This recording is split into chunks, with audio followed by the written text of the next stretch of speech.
Hi everyone.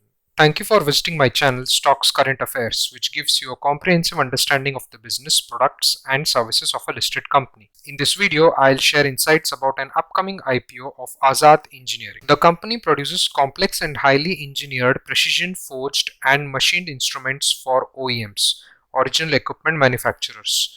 Its key product includes 3D rotating airfoil, blade, portion of turbine engines, critical components of gas, nuclear and thermal turbines used in industrial applications, energy generation, defense, civil aircrafts and spacecrafts. The sale of airfoils or blades to the energy sector accounts for more than 72% of the company's revenue. At present, Azad Engineering has three revenue verticals: energy, which contributes 87% of FY23 revenue; aerospace and defense, that contributes 9%; others, that contribute 4%. Let us briefly know what their business segments does. Manufactures medium and highly complex precision components, assemblies, sub-assemblies in the civil and military platforms such as airfoils, blades for aircraft engines, housing compressor, fan, mixed flow impeller, housing fan, shell and housing, airframes, aerostructures, turbine wheel,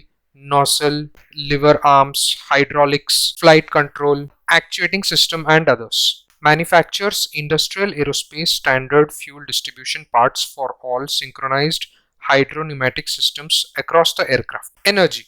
In the compression section of a turbine, airfoils blades are one of the most critical 3D dimensional rotating and stationary parts. These are used to generate energy through natural gas, nuclear and thermal processes. To withstand the high pressure, airfoils blades are made up of exotic or superalloys. The company has developed a stage-wise process engineering to manufacture and produce these components using an in-house process of forging and machining turbine blades by designing and manufacturing forging dies, tooling and fixtures. According to Azad Engineering's Red Herring prospectus, Sachin Ramesh Tendulkar invested approximately Rs 5 crore in the company in March 2023. He purchased around 14,607 equity shares in the company, each Rs 3,423, which were later converted into 3,65,175 equity shares following a stock split and bonus issue. Sachin's holding cost an average of Rs 136.92 per share. Now let's understand its key financials. Sales, operating profit are growing at a CAGR of 44.3%, 57.5% respectively during the period March 2021 to March 2023.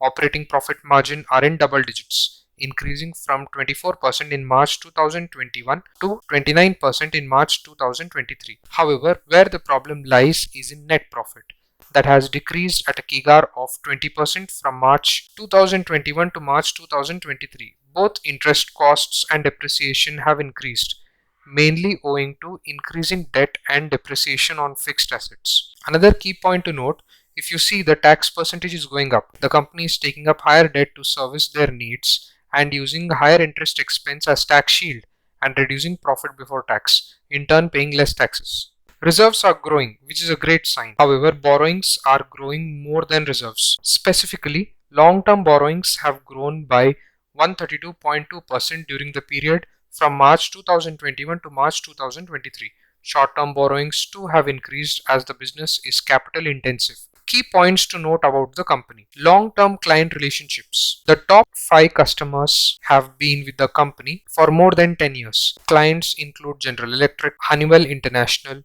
Mitsubishi Heavy Industries, Siemens Energy, Eaton Aerospace, and Man Energy Solutions.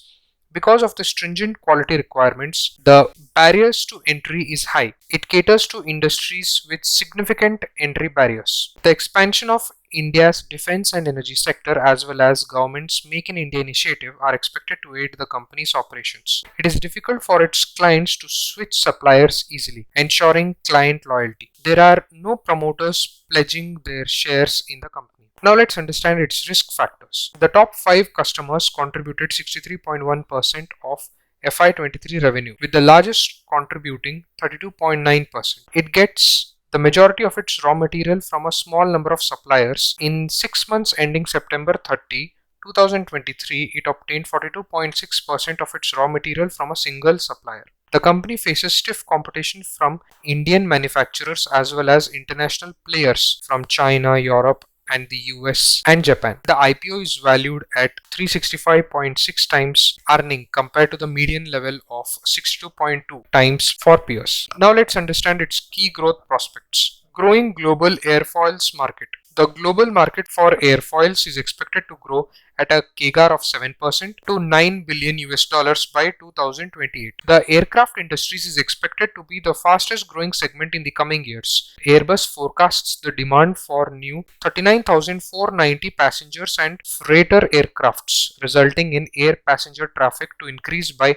3.6% annually for next 20 years. Similarly, Boeing anticipates about 41,170 commercial and regional aircrafts are likely to be delivered in next 20 years. In terms of airfoil application, blades are expected to remain dominant. North America is expected to be the largest market for airfoils, while Asia Pacific is expected to be the fastest growing. Conclusion: Azad Engineering is working in a niche segment.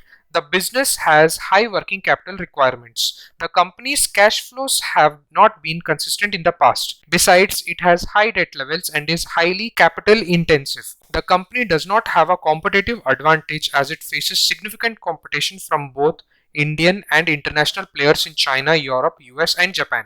Additionally, it is valued at a price to earning ratio of 365.6 times compared to peers median level of 62.2 times. Keep this stock on your radar and look out for cheaper valuations. If you like the video, share it with your friends and family. Do subscribe to my channel for more such updates, and I'll meet you in my next video. Thank you.